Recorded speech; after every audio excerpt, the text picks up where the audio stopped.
Hello friends, welcome to my channel. இன்றைக்கி நம்ம சூப்பரான ஒரு டேஸ்டியான ஒரு மீன் குழம்பு ரெசிபி தாங்க பார்க்க போகிறோம். ரொம்ப சிம்பிளாக சட்டுன்னு செஞ்சு முடிச்சிடலாம். இந்த மீன் குழம்புக்கு நான் 1 கிலோ அளவில் வெலை மீன் எடுத்து யூஸ் பண்ணியிருக்கேன். வாங்க இந்த குழம்பு இப்போ எப்படின்னு பார்க்கலாம். இதுக்கு ஒரு மண் சட்டி எடுத்திருக்கேன். அதில் 2 குழிக்கரண்டி அளவுக்கு எண்ணெய் ஆட் பண்ணிக்கிறேன். எண்ணெய் நல்லா சூடு ஆனதுக்கப்புறம் இது கூட ஒரு 3/4 ஸ்பூன் சோம்பு, ஒரு 3/4 ஸ்பூன் வெந்தயம் ஆட் பண்ணி நல்லா பொரிஞ்சதுக்கப்புறம் ஒரு 2 கைப்பிடி அளவுக்கு சின்ன வெங்காயம் ஆட் பண்ணிக்கிறேன். எப்போவுமே மீன் குழம்புக்கு சின்ன வெங்காயம் சேருங்க, டேஸ்ட் நல்லா பெட்டராக இருக்கும். இது கூட ஒரு கொத்து கருவேப்பிலை, 3 பச்சை மிளகாய், 3 நல்ல பெரிய தக்காளியாக பழுத்த தக்காளி எடுத்துக்கிறேன். இது கூட கொஞ்சமாக உப்பு சேர்த்து இந்த தக்காளி வெங்காயம் எல்லாத்தையும் நல்லா சாஃப்டாக வதக்கி எடுத்துக்கலாம். இப்போ இதை மூடி போட்டு நம்ம வேக வச்சிடலாம். இந்த மீன் குழம்புக்கு இந்த மாதிரி நல்லா அழுத்தி பிடிச்சு ஒரு பெரிய லெமன் சைஸ் அளவுக்கு புளி எடுத்துக்கிறேன். அதை நல்லா ஊற வச்சு நாம் கரைச்சி எடுத்துக்கலாம். இப்போ பாருங்கள், நமக்கு தக்காளி வெங்காயம் நல்லா வதங்கி வந்துருச்சு. இப்போ இது கூட 1/4 ஸ்பூன் மஞ்சள் தூள், 3 ஸ்பூன் மிளகாய்த்தூள், 2.5 ஸ்பூன் மல்லித்தூள் ஆட் பண்ணிக்கலாம். 1 கிலோ அளவில் உள்ள மீன் குழம்பு ரெசிபிக்கு இந்த மசாலா அளவுலாம் ரொம்ப கரெக்டாக பர்ஃபெக்டாக இருக்கும்.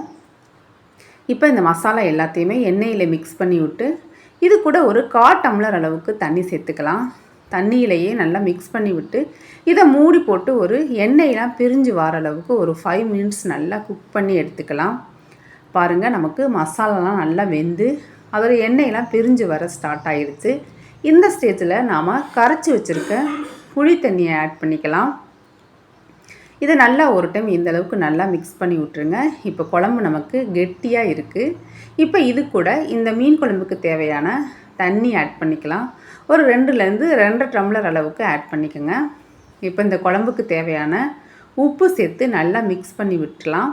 ஒரு 4லேருந்து 5 பல்லு பூண்டை தோல் எடுக்காமல் இந்த மாதிரி 1-2 தட்டி இந்த ஸ்டேஜில் ஆட் பண்ணி இதை மூடி வச்சுருங்க. இது நல்லா கொதிச்சு வரட்டும். பாருங்கள், குழம்பு நல்லா கொதிக்க ஆரம்பிச்சிருச்சு. இதை நல்லா ஹை ஃப்ளேமில் ஒரு 10 நிமிஷம் நல்லா கொதிக்க விட்டுருங்க. ஒரு மீடியம் ஃப்ளேமில் ஒரு 5 மினிட்ஸ் கொதிக்க வச்சோன்னா குழம்பு நமக்கு ரெடி ஆயிரும்.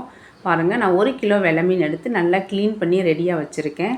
பாருங்கள், எண்ணெயெலாம் பிரிஞ்சு வந்ததுக்கப்புறம் நாம் அடுப்பை சிம்மில் வச்சிடலாம்.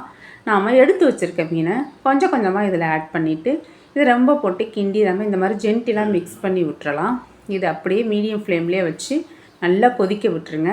பாருங்கள், நமக்கு குழம்பு கொதிக்க ஆரம்பிச்சிருச்சு.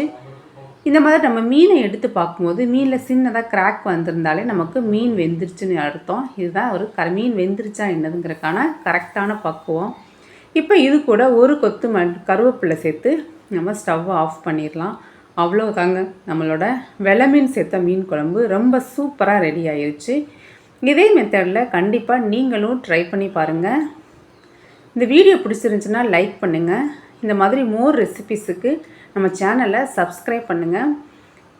உங்கள் ஃப்ரெண்ட்ஸ் அண்ட் ஃபேமிலிக்கு ஷேர் பண்ணுங்கள். தேங்க்ஸ் ஃபார் வாட்சிங்.